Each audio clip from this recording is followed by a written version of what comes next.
I'm glad to be talking with you, Wolf. Let's talk about the aftermath, the ramifications of the assassination of Benazir Bhutto. There are conflicting reports coming in from the Pakistani government right now about the cause of death, who may have been responsible, perhaps al-Qaeda, maybe not.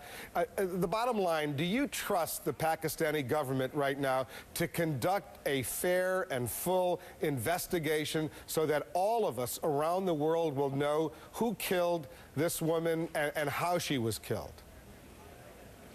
I don't think the Pakistani government at this time under President Musharraf has any credibility at all. They have disbanded an independent judiciary. They have oppressed a free press. Therefore, I'm calling for a full, independent international investigation.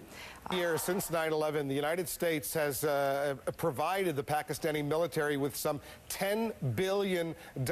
Will you, as a United States Senator, continue to vote for funding of these billions of dollars going to the Pakistani military?